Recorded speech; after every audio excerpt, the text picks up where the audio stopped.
What's up mga ka-Road Trip TV? Tara samahan niyo ako at pupuntahan at papasyalan natin ngayon ang isa sa pinakamayaman sa kasaysayan ng France at isa rin sa dinaraing tourist spot dito sa France. Walang iba kundi ang Château de Creusot.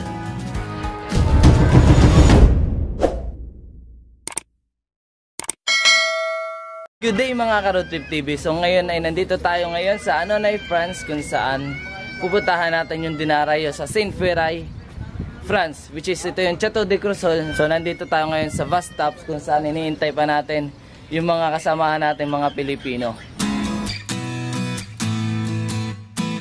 Hi Ma'am Manel. Hi. Sila yung mga kasama natin, sila yung magtutur sa atin papunta doon. Ito na yung bus na sasakyan natin papunta doon sa may Saint-Péray. So ito na. So yung bus dito ay may oras ng dating at alis. So pag na-late ka, wala ka na sasakyan sa pupuntahan mo. Dapat on time ka.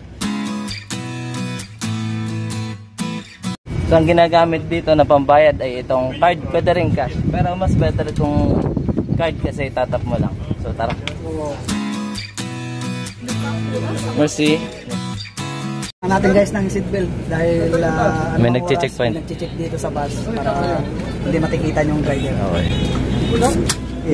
So required daw na naka-seatbelt dito.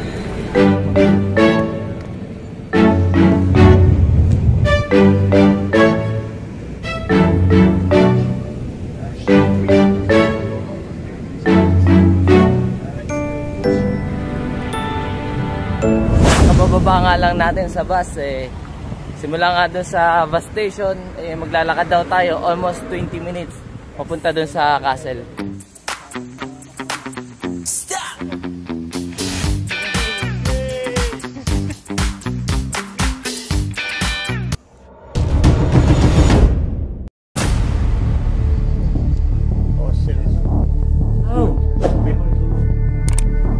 Tulad nga na nasa likod natin ay makikita nyo nga yung mga lumang coins, banga at saka yung mga susi na nahukay dun sa lumang kastilyo. Napapansin nyo nga dito sa likod ko, ito yung original na design nung hindi pa nasisira yung kastilyo. Dito mo nga din makikita sa museum ng Château de Creusot ang mga lumang kagamitan na nahukay sa ruined castle na silang tanging saksi sa mga nangyari nung panahong buo pa ang Château de Creusot. Yun, mula nga dun sa may museum ay maglalakad pa nga kayo ng 5 minutes para marating yung ruined castle.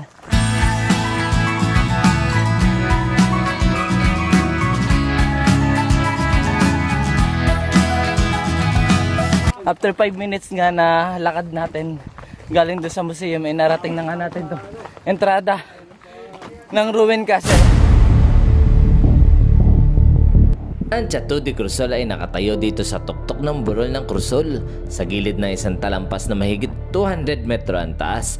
Matatanong mo nga dito sa taas ang Saint-Péray sa kanluran at Guéléran, Grange at Valence sa silangan. Binubuo ang site na humigit kumulang 3 hektarya. Ang Château de Creusot ay isang medieval fortress mula sa unang ika-12 siglo na matatagpuan sa Saint-Péray, France. Itinayo noong ika-11 siglo. Umunlad ito sa loob ng ilang siglo na umabot sa kasagsagan nito noong ika-13 siglo, bago sunod-sunod na winasak ng mga digmaan ng relihiyon at pagguho ng panahon.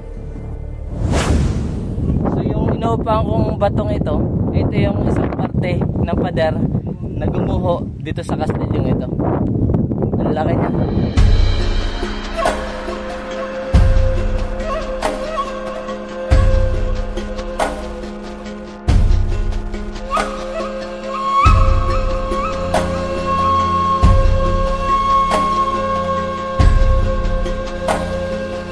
So finally, yung kinatatayuan natin ngayon, dito nakatira yung pinakang hari nitong kastilyong ito. Kung papasin nyo nga, itong part na to, ito ay isang chimney. Painitan. Kaya may kurting ganito. Dito sila nagsisiga ng apoy.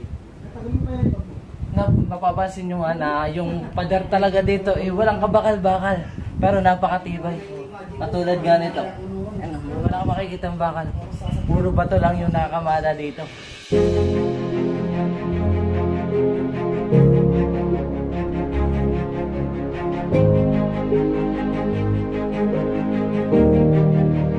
Yung kinakatayuan ko nga ngayon, ito lang naman yung bintana nung Hari at Reyna nung unang panahon. So kung ano yung nakikita nila dito, nakikita ko na rin ngayon. So ang ganda. So napakataas nito, nakakatakot.